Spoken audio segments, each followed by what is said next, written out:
The M3 is something of an icon in the Need for Speed franchise, especially after it was made popular from the legendary E46 M3 GTR. This right here, the E92, is the successor to the E46, so considering its predecessor's reputation, it has a lot to live up to. So taking that into consideration, how does this E92 compare in this game? Well, let's find out. The M3 has a 4-liter V8 engine that makes 420 horsepower, which, believe it or not, is actually on the lower end in the performance tier. Because a lot of the other cars in the tier, like the Jaguar and the Camaro and the other muscle cars in the tier, actually have much bigger power outputs than the M3. Even though the M3 isn't specifically a muscle car, it still does have some muscle car qualities. For example, that front engine layout combined with its drifting actually makes it a very, not unwieldy car, but it does have that quality of those front engine cars where, under drifting, it does lose a good part of its speed in the middle of its drift. But, much like with those muscle cars, it does regain it very quickly when paired with nitrous. The difference from the M3 compared to those muscle cars though is that its weight distribution is much more even. What this means is that it can actually maintain its speed much better and not lose as much speed as those muscle cars would. I think the M3 is set apart from those muscle cars from that reason alone, because I think that can be a massive game changer, especially whenever those muscle cars are not the most lightweight cars. The M3 is much lighter than them, and I think that also proves its point with acceleration. Even though the M3 doesn't have all-wheel drive to improve its acceleration, it's still much better than the majority of the tier because of that lower weight, and it actually allows it to accelerate very quickly to its 183 mph top speed. Now speaking of top speed, with some downhill assistance under nitrous and draft, I've gotten the M3 right to about 200 mph. And even though I won't say that's better than the Audi TT, it's still on the higher end, and I think it's still a very respectable car. I'm not sure if the M3 has any direct rivals in the performance tier. Even though I've been directly comparing it to the muscle cars of the tier so far, I don't really think it's a fair comparison. Especially when I don't even think the muscle cars are even in the same ballpark as the M3 in terms of usability. Some people might argue that the Audi TT and the two Porsches of the tier, the 911 Targa S and the Cayman, could possibly rival it, but you don't really see all those cars come together for a single event except for maybe one race.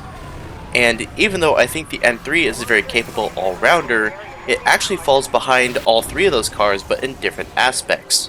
Compared to the Audi TT, its top speed is slower. I've gotten the M3, like I said earlier, up to about 200 mph.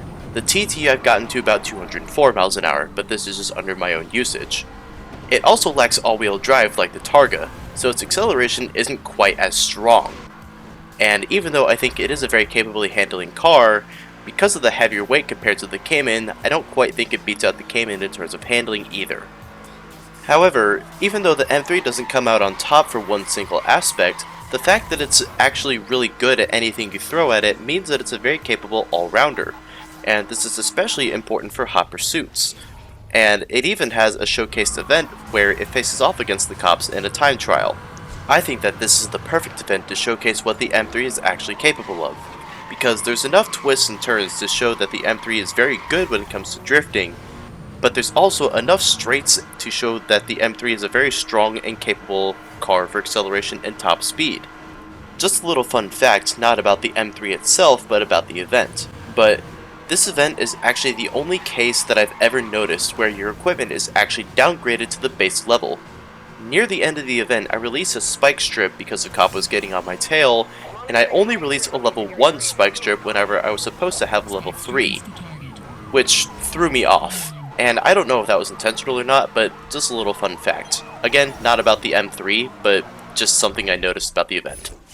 Another benefit of the M3 is its availability, and this is because it's unlocked much earlier than a lot of the other cars in the performance tier. Whenever the remastered version of this game came out, a lot of cars were unlocked much later than their cop counterparts, and me personally, this made zero sense, because why do you unlock the Cayman and the base 8C and not the Spider until after like 1 million bounty? This never made any sense to me, and thankfully the M3 was not one of those cars that had their availability switched, so it gets some bonus points for that alone. So overall, I really like the BMW M3.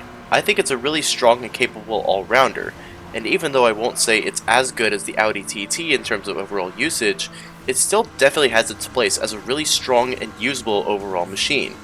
And I think it actually lives up to its reputation as a really good car, especially when it was supposed to live up to the legacy that the E46 offered. I know not a lot of people play this game much online anymore, and even less so in the performance tier, but I never really even saw anyone use this in online lobbies either. And I never really understood why, because the BMW is honestly a really good car online as well, because you saw everyone using the 911 Targa, and like I mentioned earlier in the Audi TT video, the Maserati Gran Turismo. But under the right hands, this car can outdo both of those, and I think it's actually a really usable car for just general usage. Now as we move on to the M3 Interceptor, it's still just as capable as it is as a racer, and thank God for it, because I really don't want to diss this car. Remember when I said that the M3's availability wasn't switched all that much? Well, I take that back for the M3 Interceptor, because for whatever reason, this is the second to last Interceptor that you unlock in the Highway Patrol unit. Why that's the case, I'm not 100% sure whenever the Racer M3 is unlocked early enough in the Performance series. Availability aside, it's actually still a really solid Interceptor. The first thing I'll touch on with that is the handling. And even though I won't say it's the best car in the tier for handling, the lighter weight compared to the rest of the cars in the tier actually makes it very respectable. And even though it doesn't have the all-wheel drive to make it hold its speed more efficiently, it still holds its speed enough because of that even weight distribution like I mentioned earlier. For that reason, I think it's actually a really recommended car to use for rapid responses. Now, it's not going to be the fastest car for those events, just because I think the heavier weight compared to the Cayman will make it a little bit slower. But the overall ability that it has, I think actually sets it apart from the rest of the tier. Now speaking of that overall usability, even though I won't say it's the best car in the tier for Hot Pursuits and Interceptors, I actually think it's still one of the better cars overall. Because, like I said before, it's a really well handling car, and even though it won't deal as much damage to suspects like the Charger and the Camaro will, it will still hit harder than the aforementioned Cayman and the 911 Targa S, making it a much more reliable car for those situations. The top speed that I've hit with an M3 Interceptor is about 197 miles an hour, and even though I won't say that's the highest in the tier because I think that goes to the Targa, I think it's actually on the higher end, and even though the Audi TT also outperforms it in top speed, it is still faster on straights than, strangely enough, the other muscle cars in the series. The M3 Interceptor doesn't really have any direct events featuring it, but that's not to say that it's not an important car. Because, like I said before, I think the M3 is one of the best cars for overall usability. I don't know if it was just me on a good day, but for whatever reason, whenever I was testing the M3 out to get clips for this video, I was on an absolute roll in all the events that I used it on. The rapid response that I used this car for, actually I set my best time for by a difference of 3 seconds, which really doesn't happen often. And like I said, I don't know if I was just on a really good day, or maybe the Audi TT is actually worse than the M3, because that was the car I tested for that event before I used the M3. I hate sounding like a broken record whenever I say that the M3 is just a really good all-rounder, but I really can't help but say it just because it's true. The E92 M3 is such a good performing car in the Performance series, and it really overshadows the majority of the rest of the cars, especially all the muscle cars that I mentioned earlier. Maybe this is just coming from a little bit of personal bias, but I really think the M3 is one of the best cars that BMW has ever produced. And I'm not saying that just because I really like the E46 from Most Wanted. I really think the E92 by itself is one of the best cars that BMW has ever produced, and I really don't think there's really anything else like it by modern standards. So where exactly am I going with this? I think this really translates to how the E92 performs in this game as well.